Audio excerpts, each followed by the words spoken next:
mahasiswa kelas 1 Alia lebih ke menanyakan mengenai adanya saling mengkode antara satu mazhab dengan mazhab lain. Kadang dalam satu kasus Syafi'iyah dan mengkode mazhab Hanafiyah, tapi dalam masalah yang lain justru sebaliknya, dan juga praktek-praktek yang lain. Mungkin dari masalah Alia itu masih kebingungan hukumnya ini seperti apa dalam masalah mengkritik pendapat dari para ulama.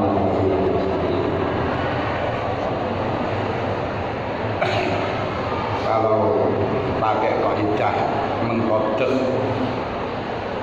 pendapat satu orang dalam arti menyalahkan orang lain, itu jelas gak boleh.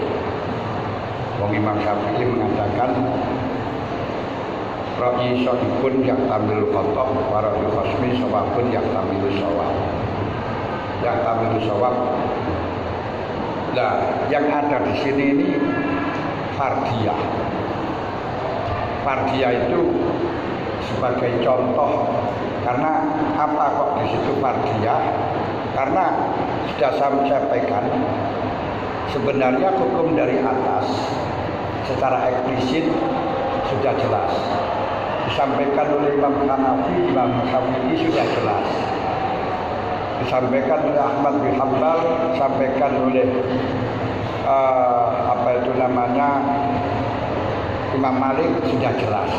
Tidak ada kode antara menyalahkan satu dengan yang lain, tidak ada. Ini secara eksplisit. Lalu ulama usul akan memberikan jalan kepada kalian cara untuk memasukkan hukum kepada dalil yang telah disampaikan oleh para imam-imam itu, caranya bagaimana. Nah, di sini dikasih jalan. Misalnya di dalam masalah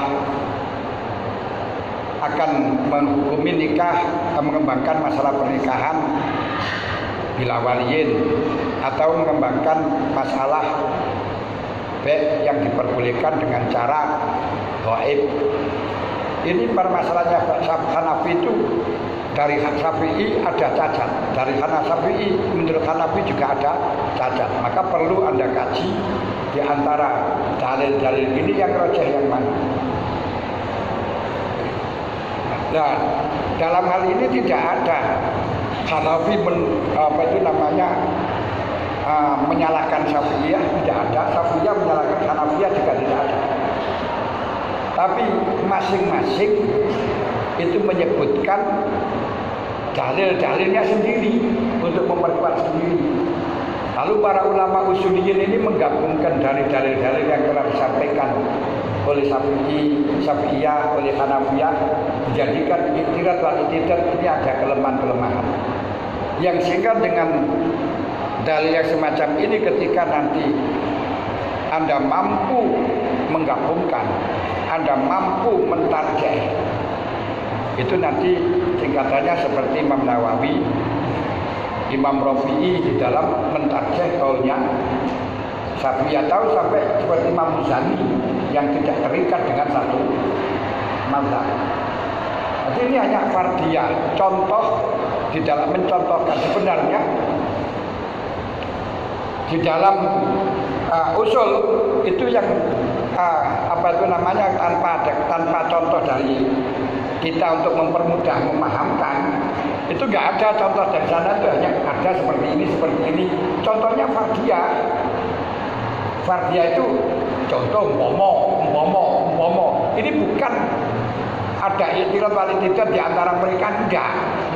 Tapi di dalam pelajari usul fikih enggak dicontohkan, kamu enggak jelas. Betul itu.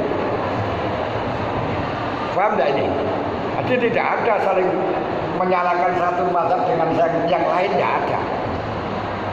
Bahkan antar satu sama yang lain sama menjunjung untuk mazhab satu dengan mazhab yang lain.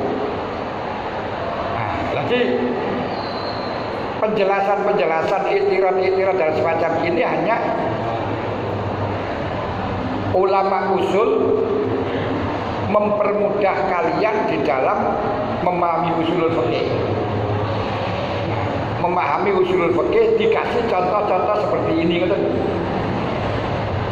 Nah, kalau tidak dikasih contoh, dipaskan seperti mantan itu, kan bingung. Contoh saja seperti nahwu ini bukan ya alamat rofa ono papat, kemudian rofa doma itu biasanya doma wawu alif nun, isim yang dibaca rofa ada 4 apa ada 7. Nah, gak ada contoh. Aku contohnya pakai doroba itu namron, ini apa ada kita mencak yang nggak ada semacam itu, nggak ada. Ini hanya contoh. Sehingga enak yang di dalam usul fikih tidak mencontohkan pada hadis, tapi langsung mencontohkan parilan apa itu yang hal-hal yang tidak pernah ada, yang sehingga kita sulit juga.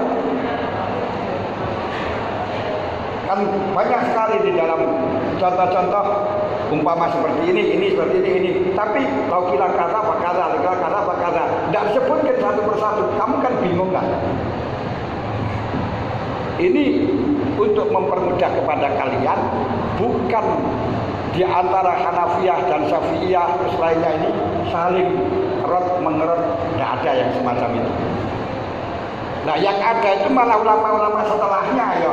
Mungkin karena apa itu namanya fanatik satu atau dengan yang lain. Misalnya kamu ketemu dengan Hanafiyah, ya jelas yang semacam itu. Ini seperti di dalam masail gitu saja. Ini parilan semua, parilan. Karena parilan Anda bisa membuat contoh lain dengan narasi. Seperti Hanafi mengatakan ini, terus kamu katakan itu, kalau sebelumnya jawabnya seperti inilah. Seperti tadi itu saya terus contohkan. Ini yang Imam Malik bisa semacam ini. Nah, tapi kan nggak ada di sini juga nggak ada. Gitu. Dan ini pun Hanafi kan juga bisa jawab. Umpama dijawab gini bagaimana? Ini kira saya katakan gini, sama nggak juga paham. Jawab gini, nah bisa, apalagi bisa.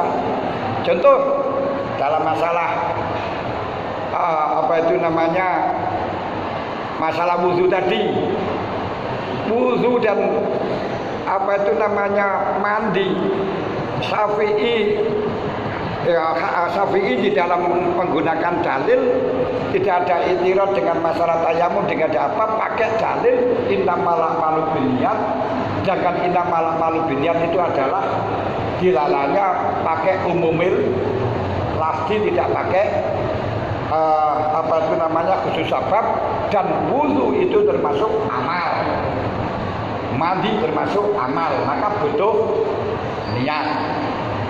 Terus cara Hanafi mengatakan wudu mandi tidak wajib niat karena itu adalah sarana.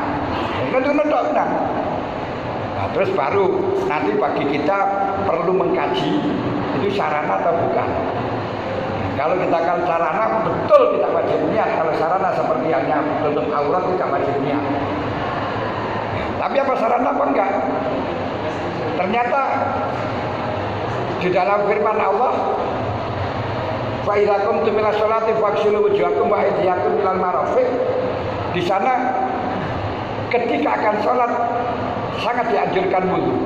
Ini tidak ada qaid batal atau tidak. Oh berarti kalau gitu wudu itu adalah merupakan ibadah. Namun yang bisa diteruskan lagi, apakah ada wudu tasbih dari Rasulullah dan sahabat masih punya wudu lagi? Ada enggak? Itu diuji semacam itu kalau memang kita betul-betul ikhram kali ini dan tidak hanya mencontohkan ini. Ini kan mencontohkan di dalam kias. Mestinya kalau di dalam masalah dalil kita tuntut. Sebutkan dalil bahwa Rasulullah masih punya wudu terus wudu lagi. Sebutkan dalil sahabat masih punya wudu lagi. Apalagi dalam mandi, apa ada dalil dia punya hadas atau punya hadas besar terus kesunatan mandi besar lagi? Tidak ada. Nah, tapi masih melihat, oh ternyata ada beberapa kesunatan mandi ketika akan ihram. disunatkan mandi. Ketika akan kumpul dengan orang, kesunatan mandi. Loh, ini berarti ternyata di situ ibadah yang maksudah, bukan sebagai sarana. Kalau sarana mestinya tidak kesunatan, tidak diperintahkan. Tapi Hanafi juga nanti bisa jauh, itu mandi karena hanya untuk menghilangkan bau atau tidak kepada orang lain, yang sehingga tidak ada kesunatan mandi ketika jelas tidak ada tidak. Namun tidak bisa kita vonis, sebab di dalam kita baik itu ida atau tidak ida, bahkan bagi wong sing gak hadir saja kesunatan mandi. Ini berarti memang mazhab berbeda. Inilah kita kembangkan untuk seterusnya pengkajian deteksinya, apakah niat itu wajib, apakah wudu atau mandi itu wajib niat. Belum lagi nanti kan Anda akan mengatakan apakah setiap orang terus nanya anggotanya sudah basah semuanya berarti hilang hadasnya walaupun tidak kudut.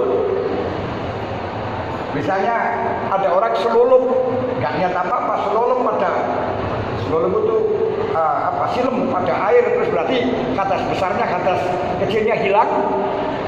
Lam yakulah hadas minal Hanafiyah kan. Nah, terus bagaimana? Tetap ada kostum. Terus lalu bedanya apa dengan niat? Ini loh. Nah ini, jadi yang dimaksudkan Hanafiyah ini pokoknya yang penting niat. Awal ada kostum secara mutlak sudah bisa. Syafi'i harus ada niat dengan secara detailnya, itu sebenarnya. Inilah kalau kita berbicara yang lainnya. Nanti jangan salah paham sehingga terkesan di dalam kitab fikih itu saling mengkodek pada yang lain. Tapi di dalam kajian ilmiah, kalau kita akan mencari kebenaran, terus ada orang menggunakan narasi kias, kita bisa untuk ngerot semacam itu. Dan itu wajar seperti kita lakukan di dalam bahsul masail, dengan catatan karena mencari kebenaran. Kalau memang tidak untuk mencari kebenaran ya tidak boleh. Kenapa? Biar kosmunnya itu benar. Kenapa? Dalam rangka musyawarah. Makanya harus dibedakan di dalam forum diskusi dengan forum bebas. Kalau forum bebas ini akan menjadi bahaya. Walaupun sekarang yang tidak bebas pun akan menjadi bebas karena informatika yang sangat kuat. Jadi sulit untuk membedakan. Ngaji rutinan hanya kaum terbatas tapi diviralkan. Ini yang paling repot kalian. Ini tantangan kita. Paham ya? Jadi tidak ada di sini antara satu dengan yang lain, tidak ada. Ini bagi ulama-ulama usul untuk takribul usul, memudahkan Anda di dalam memahami usul, mengambil dari ilat-ilat yang disampaikan oleh Hanafi terus dikumpulkan. Nah, Hanafi itu tidak mengerot kepada yang lain, yang menyebutkan dalil untuk memperkuat diri sendiri. Syafi'i juga memperkuat diri sendiri. Nah, dalam usul coba kita gabungkan itu dalam. Nah, dalam hal ini juga bisa kita balik. Hanafiyah beristidlal, terus Syafi'i yang mengerot, bisa. Kalau Hanafi dengan Syafi'i sendiri gak pernah ketemu, karena masanya memang berbeda gitu. Nah, terus lagi Imam Syafi'i dengan Imam Malik ketemu, dengan Imam Ahmad ketemu, lalu dengan Hanafi gak pernah ketemu. Tapi yang ada di sini contohnya Kaulina Syafi'i lil Hanafi, jadi itu juga kamu udah nggak pas lagi. Ini parilan. Parilan itu paham ya parilannya? Takdiron, andai-andai gitu loh. Umpama perumpamaan. Contoh, makanya di sini misaluhu loh. Kamayukolu, dan ini kamayukolu. Bikotil musakal menjadi perusahaan kasafi'i Ini kasafi Otala bima yaktulu ghalifan fayuqalu min jamni budan kal Hanafi. Ya gak mungkin tuh Hanafi dengan Syafi'i kirot. Nah, gitu dong. Tidak ada saling kirot pun ketemu saja gak pernah ada. Kirot betul. Sangat paham ya. Nah, coba ini saya kembalikan.